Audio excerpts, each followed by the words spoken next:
Welcome everybody, Savela Sewa Namaste. So friends, today in this video I'm gonna talk about Football World Cup 2026. And yes, I know World Cup is already over, but I think the hangover of World Cup 2026 is still on. Why not? And in today's video I'm gonna share with you all about what is my takeaways from this World Cup 2026. And yes, obviously I have some positive takeaways, and at the same time I won't call it negative, but I have some disappointments from this World Cup as well. So firstly I want to start obviously with some positive takeaways. So my first positive take from this World Cup 2026 is I feel so lucky and privileged to have witnessed the two of the greatest player of all time, Lionel Messi and Cristiano Ronaldo, probably playing their last World Cup of their lives, and hopefully this was their last time wearing their national shirt.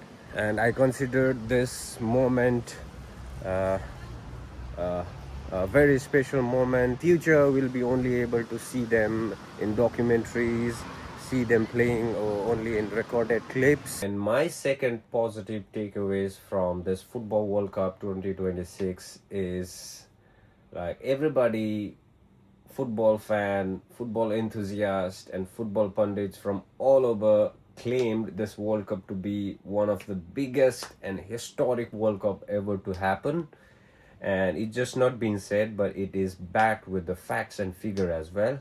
किनभनेदेखिलाई चाहिँ previous World Cups there were only 32 teams participating in this tournament, and but this World Cup there were 48 teams, and there were almost double number of games. Total games played in whole tournament is 108, which is actually the double number from previous World Cups, which itself makes this World Cup very historic and one of the biggest.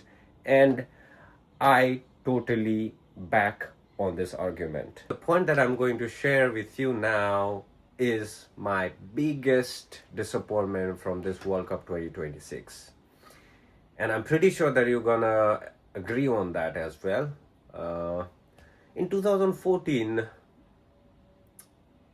James Rodriguez came out of nowhere and became a global icon overnight.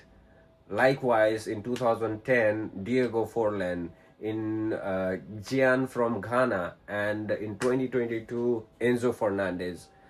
So before World Cup, people even barely knew their names, and after World Cup, their name became every household name, and the biggest club of the Europe scouted them.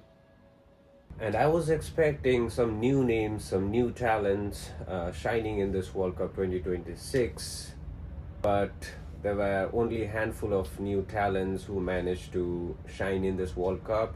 Players like Yon Diomande and Baudi from Morocco, and I don't know his name, the goalkeeper of Cape Verde, managed to shine in this World Cup.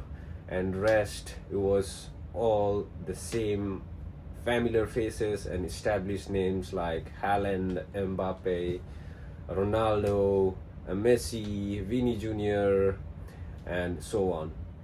To be honest, I really don't know whether it will be right to call it a disappointment or not.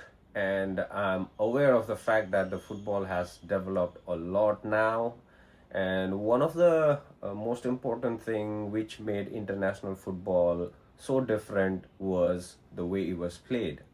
It was played raw. It was played with a lot of passion. Sometimes there was a lot of chaos on the football pitch, and I feel like players used to choose to play with a lot of national pride over the tactical structure in the international games. So since the player choose to play more with the national pride and passion over structural tactics, there were a lot of magical moments and magical goals were created because player used to do an improvisation together rather than following the finely tuned club structure and tactics. This is the reason why I think in previous World Cups that we saw a lot of legendary goals like goal from James Rodriguez, that half volley, the legendary free kick goal of Ronaldinho outside 30-40 yards, and that flying headed goal of Robin van Persie.